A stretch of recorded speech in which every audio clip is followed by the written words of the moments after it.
This video is the first in a series sponsored by Aid to Injured Motorcyclists AIM, produced by Rusty Coons, a lifetime motorcycle advocate. Let's get to it. The story of Richard Lester, synonymous with motorcycle rights and justice. Richard started his life far from the open road. Born in Brooklyn, New York in 1937, young Richard experienced the grit and dynamism of city life. Even in his early years, a sense of fairness and a strong moral compass guided him.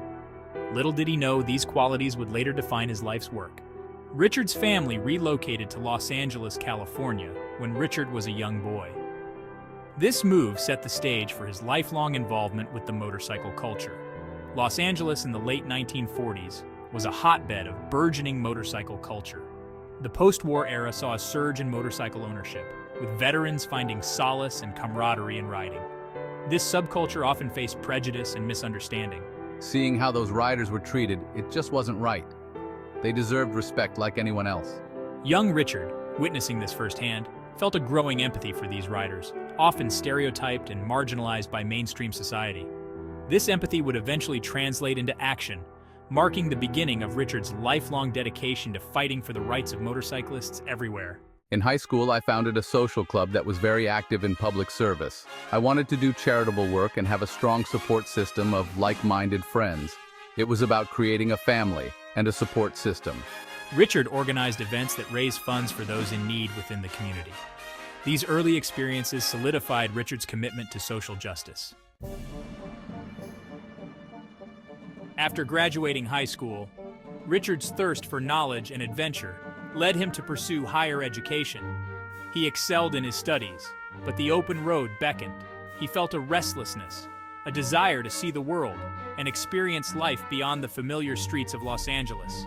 I needed to see the world and understand it. There was so much out there beyond what I knew. This yearning for exploration led him to embark on a series of journeys that would broaden his horizons and shape his worldview. His travels took him through the diverse landscapes and vibrant cultures of South America and Africa. These journeys weren't just about sightseeing. They were about immersing himself in different cultures, understanding diverse perspectives, and connecting with people from all walks of life. Each place I visited and each person I met taught me something new. It was an education in humanity. These experiences, from navigating the bustling marketplaces of South America to forging connections in the rural villages of Africa, instilled in him a deep appreciation for humanity in all its forms, and further fueled his passion for social justice. These travels, though seemingly a detour from his early work with his high school social club, were shaping him into a more understanding person with extreme empathy for the underdogs of society. Upon returning to the United States, Richard felt a renewed sense of purpose. His travels had broadened his perspective, and he realized that his calling lay in advocating for the rights of others. He enrolled in law school, driven by a desire to use his skills to fight for those who couldn't fight for themselves. Law school was tough, but I knew it was the path I needed to take. I wanted to make a difference. Law school was rigorous, but Richard's determination and sharp intellect saw him through. He immersed himself in his studies, particularly drawn to cases involving civil rights and social justice. He saw the law as a powerful tool for change, a way to challenge injustice and give a voice to marginalized members of society.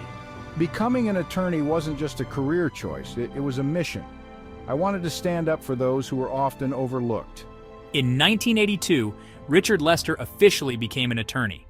He could have chosen a lucrative career path in corporate law or any other high-paying field. But his heart was set on a different path, one dedicated to serving those who were often overlooked and underestimated, and that was motorcyclists.